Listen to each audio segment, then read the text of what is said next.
en Segunda de Samuel, capítulo 20, verso 1. Segunda de Samuel 20, 1.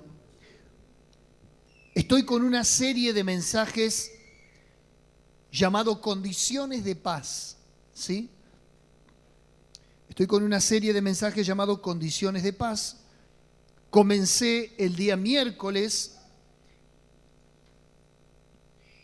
y para hacer una breve recapitulación, hablé del pasaje de Lucas capítulo 14, verso 31 y 32, donde dice Jesús: ¿o qué rey que va a salir a la guerra a enfrentar a otro rey no mide primero si puede hacer frente con 10.000 al que viene contra él con 20.000? Y si ve que no va a poder enfrentar en un conflicto bélico el que tiene 10.000 soldados con el que tiene 20.000, ¿qué va a hacer el que tiene 10.000? Va a ofrecer condiciones de paz, va a enviar una embajada, va a mediar, porque el ejército extranjero será inminente su aplastamiento. Palabras más, palabras menos, quise decir que Jesús viene por nuestras vidas. El pecado que habita en el hombre es el enemigo acérrimo de Dios. No el hombre en sí mismo, pero sí la naturaleza pecaminosa que gobierna al hombre. En otras palabras, Jesús viene en camino, Jesús viene en marcha como un ejército. ¿Te vas a enfrentar a Dios o vas a pedirle condiciones de paz? Él ya hizo lo que tenía que hacer en la cruz del Calvario como mediador entre Dios y los hombres, ¿verdad? Y en esta noche quiero seguir con esta misma serie, Condiciones de Paz. Y estoy en el capítulo 20 de Segunda de Samuel. Yo le pido que me acompañe. Dice: aconteció que se hallaba allí un hombre perverso que se llamaba Seba, hijo de Bicri, hombre de Benjamín, el cual tocó la trompeta y dijo: no tenemos nosotros parte en David, ni heredad con el hijo de Isaí, cada uno a su tienda. Israel. Así todos los hombres de Israel abandonaron a David y siguiendo a Seba, hijo de Bicri, mas los de Judá siguieron a su rey desde el Jordán hasta Jerusalén. Este personaje siniestro llamado Seba le dividió el reino al rey David. David recibió en otro tiempo una división, pero fue la de su propio hijo, Absalón. Este no es Absalón, este era un lugarteniente de David. Pero quiero que lea conmigo ahora el verso 13 al 22. Luego que fue apartado del camino, pasaron todos los que seguían a Joab para ir tras Seba, hijo de Bicri. Y él pasó por todas las tribus de Israel hasta Abel Bet Maaca y todo Barim. Y se juntaron y lo siguieron también. Y vinieron y lo sitiaron en Abel Bet Maaca y pusieron baluarte contra la ciudad. Y quedó sitiada, y todo el pueblo que estaba con Joab trabajaba por derribar la muralla. Entonces una mujer sabia dio voces en la ciudad diciendo: oíd, oíd, os ruego que digáis a Joab que venga acá para que yo hable con él. Cuando él se acercó a ella, dijo la mujer: ¿eres tú, Joab? Y él respondió: yo soy. Ella le dijo: oye las palabras de tu sierva. Y él respondió: oigo. Verso 19. Yo soy de las pacíficas y fieles de Israel, pero tú procuras destruir una ciudad que es madre en Israel. ¿Por qué destruyes la heredad de Jehová? Joab respondió diciendo: nunca tal me acontezca que yo destruya ni deshaga. La cosa no es así. Mas un hombre del monte de Efraín que se llama Seba, hijo de Bicri, ha levantado su mano contra el rey David. Entregad a ese solamente y me iré de la ciudad. La mujer dijo a Joab: he aquí su cabeza te será arrojada desde el muro. La mujer luego fue a todo el pueblo con su sabiduría, y ellos cortaron la cabeza de Seba, hijo de Bicri, y la arrojaron a Joab. Y él tocó la trompeta y se retiraron de la ciudad, cada uno a su tienda. Y Joab se volvió al rey a Jerusalén. Es una historia muy particular. Como le venía diciendo, hubo un hombre perverso, dividió el reino de Israel y fue y se metió en una ciudad para ocultarse. Pero un general de David, del rey David, llamado Joab, va en busca de ese hombre. Pero para atrapar a ese hombre, ¿qué hace? Rodea la ciudad y comienza a ejercer presión. Y Joab estaba dispuesto a todo con tal de tomar a ese perverso. Quiero decirle en esta noche que esto es una alegoría. Una alegoría es un ejemplo que uno utiliza para decir otra verdad. Y yo veo un cuadro perfecto de la redención. Veo un cuadro perfecto de lo que Cristo hizo o hace por cada uno de nosotros. Hermanos queridos, déjenme decirle que tu vida y la mía es como si fuera una ciudad amurallada. Tu vida y la mía son pequeños reinos que nosotros mismos construimos. Construimos nuestros valores, construimos nuestras fortalezas, ponemos los centinelas que vigilen qué cosas nos convienen y qué cosas no nos convienen. Sabemos las conveniencias, sabemos nuestras falencias, nuestras debilidades. Gobernamos nosotros bajo el juicio más correcto que nosotros creemos tener. Pero quiero decirte en esta noche que hay un general marchando contra tu vida. En otras palabras, hay un general que está marchando contra la ciudad. En este caso, Joab representa a Jesús. Joab, así como fue detrás de este perverso Seba, Jesús va detrás del perverso del pecado que se ha alojado dentro tuyo. ¿Me está entendiendo? Estoy haciendo una comparación. Seba representa el que divide, el que busca independizarse del rey. En este caso el rey es Dios. Seba es el pecado que atenta contra Dios y busca aliados a donde meterse. Por eso en aquel momento en el huerto del Edén, cuando Adán vivía en plena comunión y en plena relación con Dios, el que fue el detonante y el agravante para interrumpir esa relación fue el pecado, incitado por la serpiente y la serpiente incitada por Satanás.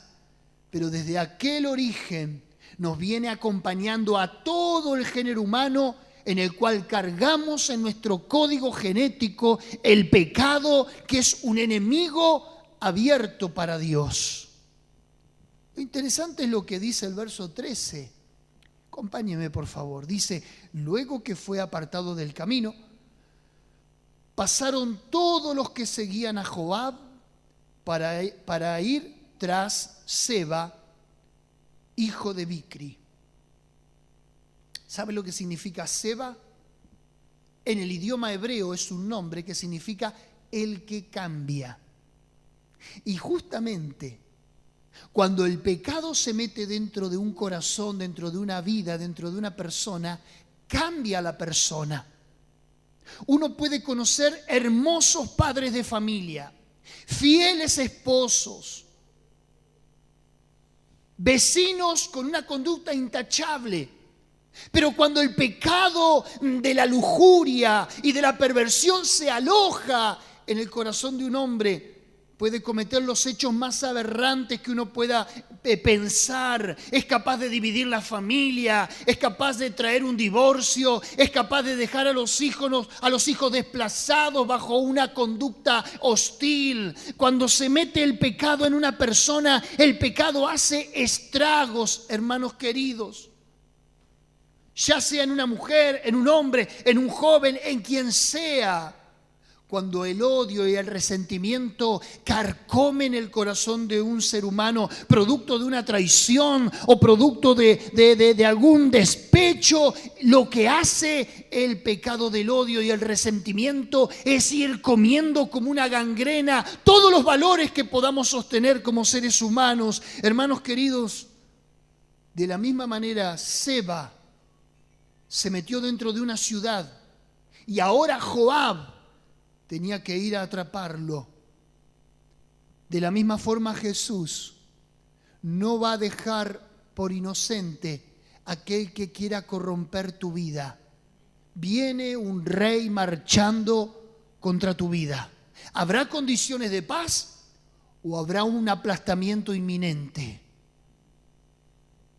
El versículo 15 que acabo de leer dice: vinieron y la sitiaron a la ciudad y quedó sitiada.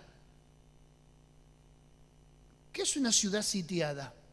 Era una estrategia netamente bélica, militar. Se la rodeaba y se le cortaba todo suministro. Con el tiempo, la ciudad tenía que rendirse por la falta de subsistencia. Era una estrategia militar, no mataban a nadie, no forzaban la voluntad, pero sí, tarde o temprano la ciudad caía. Joab la sitió. Y de la misma manera, nuestra vida corre peligro, porque se nos metió adentro el pecado, ese prófugo de la justicia, el cual Jesús viene por él. Ahora, en el mismo verso 15 también dice: Joab trabajaba por derribar la muralla. La sitiaron, pero no obstante a eso, querían derribar la muralla. Todo por un hombre. 2.000, 3.000, 5.000 personas. ¿Cuántos vivirían ahí? Niños, mujeres, ancianos. Pero un hombre basta para corromper toda una ciudad, ya que él se había levantado contra el rey. Así que Joab trabajaba para derribar la muralla. Y esto es una alegoría. La muralla representa los muros de la razón, la incredulidad y todos aquellos baluartes que nosotros podamos levantar para resistir cuando Dios está golpeando las puertas de nuestro corazón. Tu vida está en serios peligros, mi amado, mi amada, porque Jesús está trabajando hoy para derribar la muralla que levantaste, la muralla de los prejuicios, la muralla del que dirán, la muralla de los temores, la muralla de tu pasado que te condena, la muralla de tus frustraciones, la muralla de tus fracasos. Son murallas que levantamos y resistimos a Dios y no nos rendimos a Él. Quiero decirte que hay un enemigo oculto dentro tuyo y los ejércitos de Dios, llámense la iglesia, llámense los predicadores, llámense aquellos que te quieren llevar a un encuentro con Jesús, están trabajando para que las murallas se derriben. ¿Qué vas a hacer al respecto? ¿Habrá una rendición de parte tuya o seguirás resistiendo? El verso 16, frente al embate de Joab por tirar esa muralla y por meterse a destruir la ciudad por un hombre, una mujer, dice la Biblia, en el verso 16, una mujer sabia dio voces en la ciudad diciendo: ¿quién es el que quiere tirar la muralla? ¿Sabe que a la mujer la denomino en mi mensaje la conciencia? El puritano Tomás Brox decía que el mejor predicador de Dios dentro de cada uno de nosotros es la conciencia. Algo que no podés callar y algo que te dice el bien, pero también te dice el mal. Tomás Manton decía, otro puritano: La conciencia es como la abeja. Úsala bien y te dará miel. Úsala mal y te clavará el aguijón. Ahora, la mujer representa la conciencia, que es despertada frente al embate de querer tirar el muro. Cuando nosotros resistimos al mensaje de Jesús, la conciencia se despierta y comienza a dar voces y comienza a alertar. Es despertada frente al embate de Jesús y a pesar de nuestra depravación, de nuestra naturaleza caída, hay una ley dentro nuestro que nos alerta de los actos que cometemos. La mujer dio voces, así la conciencia despertada y ya no sos el mismo. Una vez que Jesús hizo que esa mujer diera voces y se despertara, ahora, frente a cada acto incorrecto, te va a molestar, te va a punzar, te va a intranquilizar. Es como aquella prohibición que mientras no la tenemos, no sabemos de qué se trata ni tampoco le prestamos atención. Pero una vez que se nos puso en algún lado prohibido tal cosa o no se puede tal otra, parece que nuestra naturaleza quiere desafiar las leyes establecidas y romper toda barrera. Pero lo interesante es lo que esta mujer dice en el verso 19. Yo soy de las pacíficas y fieles de Israel, pero tú procuras destruir una ciudad que es madre en Israel. Claro, la mujer no sabía de qué se trataba. ¿Por qué viene un ejército extranjero a querer derribar toda nuestra ciudad? La mujer no sabía de qué se trataba, entonces le dice, tranquilo, que aquí hay gente de paz. Aquí hay gente pacífica, aquí hay gente fiel. Lo que la mujer no sabía es que se le había colado un sinvergüenza que estaba en fuga por el cual venían a buscarlo. Y de la misma manera nosotros, bajo la conciencia limpia, nos escudamos, nos justificamos, decimos, está todo bien, yo no necesito a Dios. ¿Por qué esa violencia de que tengo que dejar entrar a Jesús? ¿Por qué Dios quiere venir a romper mis parámetros de vida? ¿Por qué quiere venir a cambiar qué?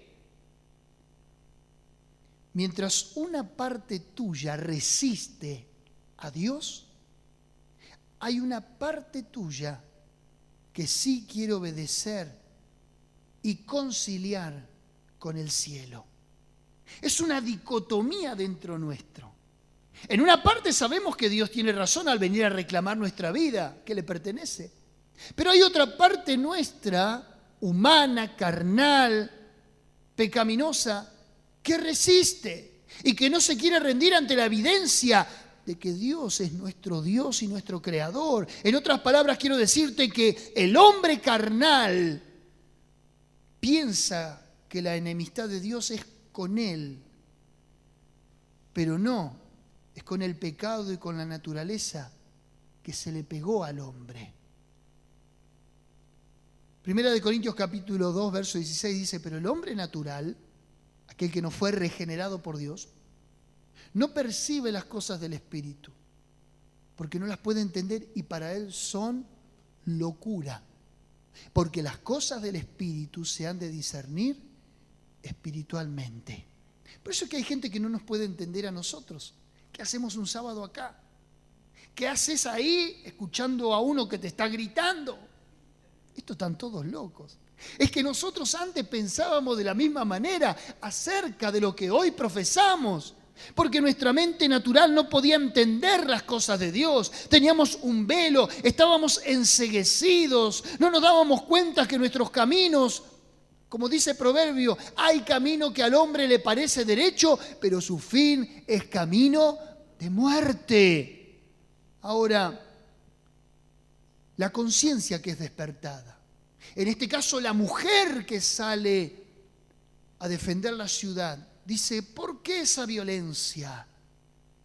¿Por qué esa actitud de derribar el muro? Ella no entendía que había un delincuente, que había un subversivo dentro de su ciudad.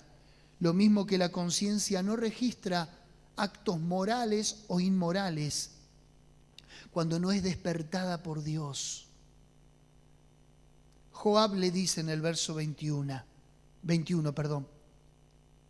la cosa no es así. Yo no vengo a destruir una ciudad. Yo vengo a buscar un hombre que se levantó contra el rey. De hecho lo dice el mismo verso 21. Mas un hombre del monte de Efraín que se llamaba Seba, hijo de Bicri, ha levantado su mano contra el rey. Ahí está, el agravante. ¿Qué otra cosa puede haber sino en el hombre que atente contra Dios, sino el pecado? El hombre no es un despropósito de Dios el haberlo creado. Dios lo creó al hombre a su imagen y a su semejanza. Capítulo 1 y 2 de Génesis, de la Biblia, dice que todo lo que Dios creó es bueno y en gran manera. Así que si alguien te descalifica y te dice que sos esto, que sos aquello, que sos el otro, que te lastima, que te hiere tu autoestima, decirle, Dios dijo que yo soy bueno y en gran manera. Fue la confrontación que Jesús tuvo con los religiosos de su época. Ellos limpiaban las formas, mantenían la liturgia, limpiaban los platos, hacían todo un ceremonial para comer, para beber, se lavaban las manos 20 veces antes de tocar un alimento. Y vienen los discípulos del Señor con todas las uñas negras, con todas las manos sucias, a agarrar los alimentos. Y ellos le dicen a Jesús, ¿cómo permites que tus discípulos coman así? Si nuestra tradición dice que tienen que comer con las manos limpias.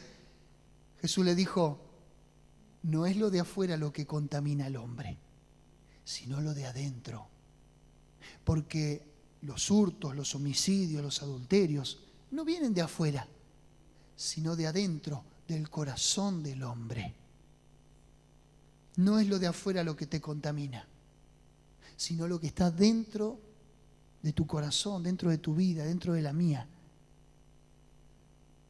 Lo mismo en el caso de esta mujer. Ella salió a dar voces, gritos. ¿Por qué destruyen la ciudad?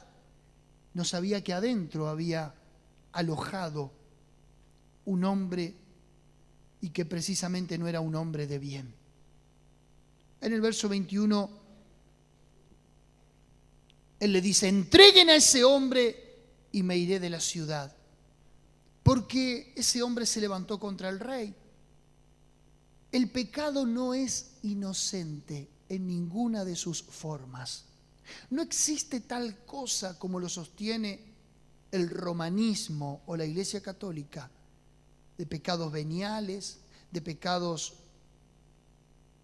No, el pecado es pecado.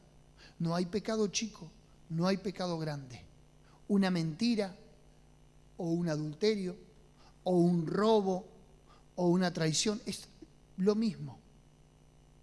Pero dice el libro de Romanos que donde abundó el pecado, sobreabundó la gracia de Dios. Y si alguno hubiere pecado, abogado tenemos para con el Padre a Jesucristo el justo. Entregad a ese hombre, dijo Joab, que en este caso representa a Jesús, verso 21. El objetivo con el cual viene Jesús y sus aplastantes pero piadosas intenciones es liberarte de las maldiciones de ese perverso oculto. El verso 22 dice, la mujer fue luego a todo el pueblo con su sabiduría y les dijo a todos. En otras palabras, la conciencia reunió todos sus sentidos y razonaron en entregar al que los ponía en peligro. Al pecado hay que cortarle la cabeza porque contamina todo el cuerpo. En este caso, Seba, había que cortarle la cabeza porque la ciudad corría peligro por su conducta.